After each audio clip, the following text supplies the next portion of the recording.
Jorge Nuno Pinto da Costa nasceu no Porto a 28 de dezembro de 1937 e lembra-se bem do primeiro dia destes 85 anos.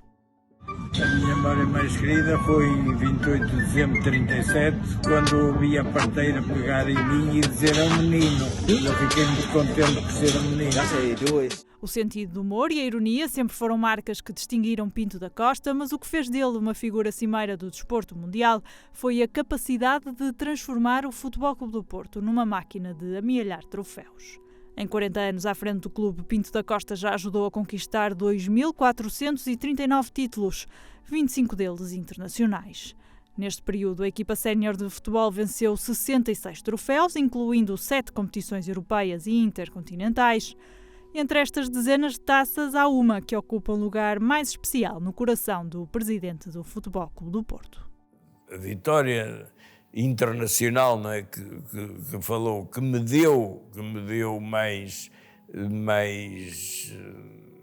alegria, mais emoção, foi Viana, sem dúvida. Eu tinha prometido no meu programa de quando fui eleito em 82, pus que o Futebol do Porto teria que estar numa final europeia. E recordo-me que o engenheiro Pimentel concordou, que me ajudou a fazer o programa, me dizia assim: ó Jorge, tira isto da final europeia que depois vão-nos atirar à cara que prometemos isto. Eu disse, não tiro, nós vamos estar numa final europeia. E o facto que estivemos logo em 84, porque eu não dizia ganhar, eu dizia estar numa final europeia, porque uma final é sempre uma final. E em 84 estivemos na final com a Juventus. Agora, depois em 87, quando até os meus pares achavam que era demasiado para estar numa final, estar mesmo numa final contra um gigante como era e é o Bayern Munique e ganhá-la com o brilhantismo que ganhamos, é evidente que em termos de vitórias desportivas, esse para mim foi o ponto máximo. Os números são impressionantes e a comparação com os de outros presidentes históricos dá conta da dimensão de Pinto da Costa no plano internacional. O líder do Futebol Clube do Porto encabeça destacado o ranking dos presidentes com mais sucesso na história do futebol, com 37 troféus de vantagem sobre Silvio Berlusconi, do Milan, e Santiago Bernabéu, do Real Madrid. Para alcançar estes objetivos, Pinto da Costa formou equipas que tinham como pilares o rigor, a competência, a ambição e a paixão.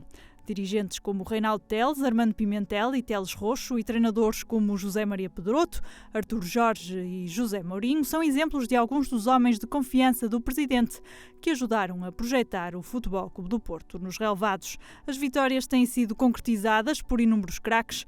Um dos mais marcantes foi Gomes, que Pinto da Costa contratou para concretizar uma promessa eleitoral.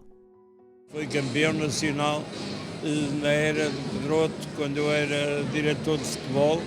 Foi campeão europeu em 1987, foi vencedor da Taça Intercontinental de 1987 também e foi, sobretudo, um apaixonado pelo futebol, pela vida e pelo Futebol Clube do Porto. Eu tive muita honra em estar ligado à sua vida pessoal e desportiva, porque como presidente o primeiro ato que tive em 1982 foi ir reatá-lo ao Gigon, onde ele tinha sido cedido, e trazê-lo para o Futebol Clube do Porto para a carreira gloriosa que ele teve. A marca de Pinto da Costa no Futebol Clube do Porto não é só desportiva e nestes 40 anos o património do clube cresceu e modernizou-se. A primeira grande obra foi o rebaixamento do Estádio das Antas, que muitos consideravam impossível.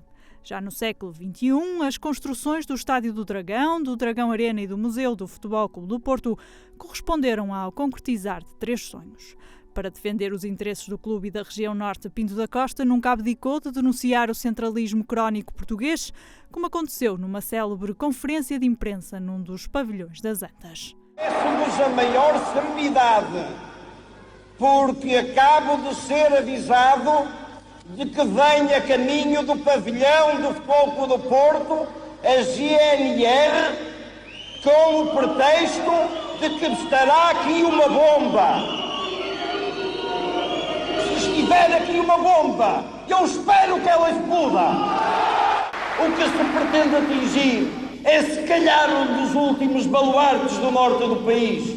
É se calhar um dos últimos que se nega a agregar a cerviz ao poder do centralismo cada vez maior.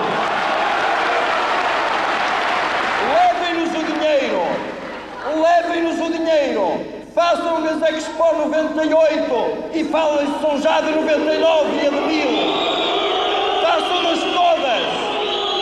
A vida de Jorge Nuno Pinto da Costa, que já foi homenageado por instituições como as câmaras municipais do Porto e de Vila Nova de Gaia, não se esgota no desporto. Ao longo dos últimos anos, tem-se empenhado na defesa de causas como o apoio aos sem-abrigo e tem ajudado associações como o Coração da Cidade.